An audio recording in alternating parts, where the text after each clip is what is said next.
अस्सलाम वालेकुम। मेरा नाम डॉक्टर उसामा अमजद है। आज मैं आपको सीलिएक डिज़ीज़ के बारे में बताऊंगा।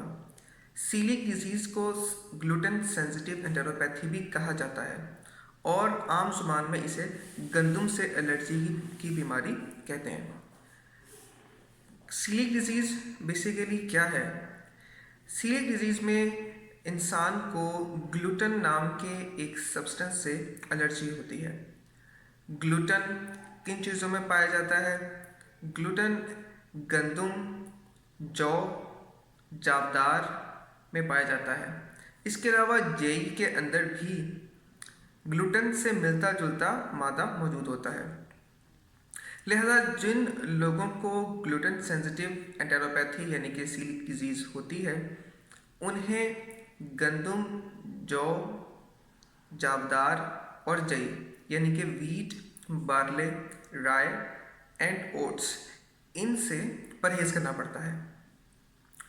बेसिकली प्रॉब्लम ये होती है कि जब इंसान कोई ऐसी चीज़ खाता है जिसमें ग्लूटेन मौजूद हो, तो जब वो उसके पेट में जाती है तो चूँकि उस मरीज़ को ग्लूटेन से एलर्जी है, लिहाजा जो खुराकी नालियाँ हैं उनके अंदर ग्लूटेन से एलर्जी की वजह से मसले पैदा होना शुरू हो जाते हैं, जिसकी वजह से खाना सही तरह से हज़म नहीं होता और उसके बहुत सारे अज्जा बग़ैर हज़म हुए ही जिस्म से ख़ारिज हो जाते हैं, जिसे हम मैल एब्ज़ॉर्प्शन कहते हैं।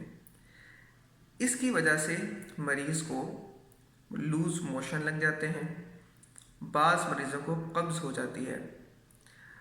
चूँकि खुराक जुज़्वे बदन नहीं बनती, लिहाजा बच्चे का कद छोटा रह जाता है, कद सही तरह से बढ़ता नहीं है और जो बुलूगत के आसार हैं वो भी देर से आते हैं।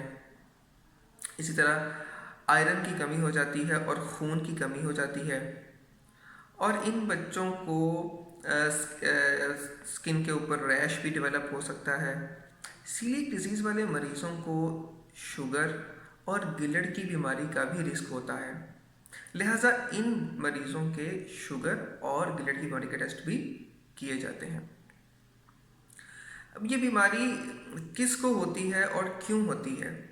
ये बीमारी बेसिकली हमारे क़ुव्वत मुदाफ़त के निज़ाम का एक मसला है, जिसमें हमारा क़ुव्वत मुदाफ़त का निज़ाम यानी कि वो निज़ाम जो कि बीमारियों से लड़ने के लिए अल्लाह ताला ने हमारे जिस्म में बनाया है, उस निज़ाम के जो सेल्स हैं जिन्हें हम वाइट ब्लड सेल्स कहते हैं और उसमें बहुत तरह के सेल्स शामिल हैं, वो सेल्स ग्लूटेन के ख़िलाफ़ एक्टिव हो जाते हैं। ग्लूटेन चूँकि खाने की बहुत सारी चीज़ों के अंदर मौजूद होता है, लिहाजा जब वो खुराक के साथ पेट में जाता है तो क़ुव्वत मुदाफ़त के सेल्स ग्लूटेन के ख़िलाफ़ रिएक्ट करते हैं और इसके नतीजे में हमारी खुराक की जो आंतें हैं उनकी अंदरूनी सतह मुतासिर होती है और वो अंदरूनी सतह ही वो जगह है जहाँ से खाना जिस्म के अंदर जज़्ब होता है और जुज़्वे बदन बनता है।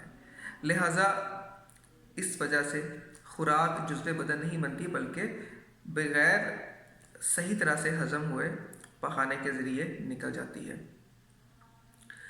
अब इस बीमारी की अलामात कब आती हैं? आम तौर पर ये बीमारी उस वक़्त ज़ाहिर होती है जब बच्चे की खुराक के अंदर गंदम या इससे बनी हुई अशिया को शामिल किया जाता है। यानी बच्चा जब पैदा होता है तो उस वक्त तो वो सिर्फ दूध पे होता है, लेकिन जब वो गंदम या उससे बनी हुई अशिया खानी शुरू करता है तो उसके कुछ अर्से बाद ये अलामात आनी शुरू हो जाती हैं। बाज़ बच्चों में ये अलामात जल्दी आ जाती हैं, बाज़ बच्चों में ये अलामात देर से आती हैं। आम तौर पर 4-5 साल की उम्र के अंदर ये अलामात आनी शुरू हो जाती हैं, लेकिन 15 साल तक भी अलामात आनी शुरू हो सकती हैं। इस बीमारी का इलाज क्या है? इस बीमारी का इलाज परहेज़ है। परहेज़ किससे करना है? ग्लूटेन से करना है। और ग्लूटेन जैसे कि मैंने बताया कि गंदम, जौ, जावदार और जई के अंदर मौजूद होता है, यानी कि wheat, barley, rye and oats के अंदर। तो इन सारी चीज़ों से आपने परहेज़ करना है। अब चूँकि हमारे मुल्क पाकिस्तान में और बड़े सग़ीर के अंदर गंदम एक स्टेपल डाइट है, एक हमारी खुराक का एक मेन जुज़्व है, تو گندم سے بچاؤ بہت مشکل ہوتا ہے۔ سب سے پہلے تو یہ ہے کہ گندم کی روٹی یہ بند کر دی جاتی ہے، اور بازار میں سے بنی ہوئی تمام اشیاء یہ بند کر دی جاتی ہیں، کیونکہ بیکری میں ہر چیز میں تقریباً آٹے کا استعمال، گندم کے آٹے کا استعمال کیا جاتا ہے، چاہے وہ بسکٹ ہیں، چاہے وہ فروٹ کیک ہے، یا کوئی فریش کریم کیک ہے، یا بہت ساری ایسی چیزیں جن کے اندر گندم کا آٹا استعمال ہوتا ہے، تو ان سب سے پرہیز کرنا پڑتا ہے۔ اس کے بعد یہ ہے کہ جو اور جئی یا جابدار تو ویسے عام طور پر ہمارے یہاں استعمال بھی نہیں ہوتی، مگر ان سے بھی ہم نے پرہیز کرنا ہوتا ہے۔ اگر بازار سے آپ کوئی چیز لے کر کھاتے ہیں تو اس میں آپ کو 100% شور ہونا چاہیے کہ یہ گلوٹن فری ڈائٹ ہے۔ اور بعض کمپنیز ایسی ہوتی ہیں کہ وہ گلوٹن فری کلیم تو کرتی ہے، لیکن اس کے اندر پھر بھی گلوٹن موجود ہوتا ہے اور وہ پراپرلی گلوٹن فری نہیں ہوتی۔ تو بہرحال یہ ہے کہ گندم کی روٹی اور گندم سے بنی ہوئی اشیاء آپ نے بالکل استعمال نہیں کرنی، اور بازار کی چیزیں بالکل استعمال نہیں کرنی ہے۔ تو اب بات یہ ہے کہ سیلک ڈیزیز کے بچے کیا کچھ کھا سکتے ہیں۔ سیلک ڈیزیز والے بچے ہر قسم کی سبزی، گوشت، انڈا، دودھ، دالیں، یہ سب کچھ کھا سکتے ہیں۔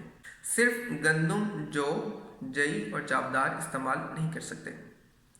یہ بچے مکئی استعمال کر سکتے ہیں، مکئی کے آٹے کی روٹی بھی بنا کر ان کو دی جا سکتی ہے۔ باجرہ بھی استعمال کیا جا سکتا ہے اور باجرے کی روٹی بھی دی جا سکتی ہے۔ لیکن یاد رکھیے کہ یہ اگر آپ نے مکئی کا آٹا بنانا ہے یا باجرے کا آٹا بنانا ہے تو وہ آپ نے گھر کے اندر بنانا ہے گرائنڈ کر کے، بازار کی چکی سے نہیں پسوانا، کیونکہ بازار کی چکی میں گندم بھی پیسی جاتی ہے، لہٰذا وہاں پر گندم کے مکس ہونے کا چانس ہوتا ہے۔ تو لہٰذا بازار کی چکی میں آپ نے نہیں پسوانا، بلکہ گھر کے اندر گرائنڈر میں آپ نے مکئی یا باجرہ یا آپ دالیں جیسے چنے کی دال وغیرہ ہوتی ہے اس کو بھی آپ پیس کر آٹا بنا سکتے ہیں اور ان کی روٹی بنا کر بچے کو دی جا سکتی ہے۔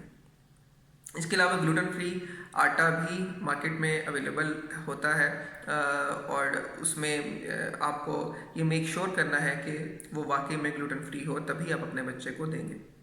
اس کے علاوہ چاول بھی استعمال کیے جا سکتے ہیں۔ اگر پرہیز کیا جائے تو تمام علامات ختم ہو جاتی ہیں اور ان بچوں کی گروتھ، ان کا قد اور جو آئرن کی کمی ہے وہ سب کچھ نارمل ہو جاتا ہے، وہ سب کچھ ٹھیک ہو جاتا ہے۔ ہاں، اگر کنٹامینیشن ہو جاتی ہے ڈائٹ میں گندم یا گندم سے بنی ہوئی چیزوں کی تو یہ علامات دوبارہ بھی شروع ہو سکتی ہیں، لہٰذا یہ پرہیز ساری زندگی کے لیے کرنا پڑتا ہے۔ اور شروع میں تو مسئلہ ہوتا ہے لیکن بعد میں آہستہ آہستہ بچے کو اس کی عادت ہو جاتی ہے۔ اگر پرہیز نہ کیا جائے تو کون کون سی پیچیدگیاں اس بیماری کے اندر آ سکتی ہیں۔ سب سے پہلے جیسے کہ ہم نے آپ کو پہلے بتایا کہ بچے کی گروتھ کم ہو جاتی ہے، قد چھوٹا رہ جاتا ہے، وزن کم ہو جاتا ہے، بلوغت یعنی کہ پیوبرٹی دیر سے آتی ہے، اور ان بچوں میں خون کی کمی ہو جاتی ہے کیونکہ آئرن کی کمی ہو جاتی ہے اور بہت سارے دوسرے وائٹامنس کی کمی ہو جاتی ہے۔ اس کے علاوہ یہ بچے ایسے ہوتے ہیں کہ ان کے اندر مرگی کا مسئلہ بھی ہو سکتا ہے، اور ان بچوں کے اندر جیسے کہ میں نے پہلے بتایا کہ شوگر اور گلڑ کی بیماری کا بھی چانس ہوتا ہے، لہذا ان کی بھی باقاعدہ مانیٹرنگ کی جاتی ہے۔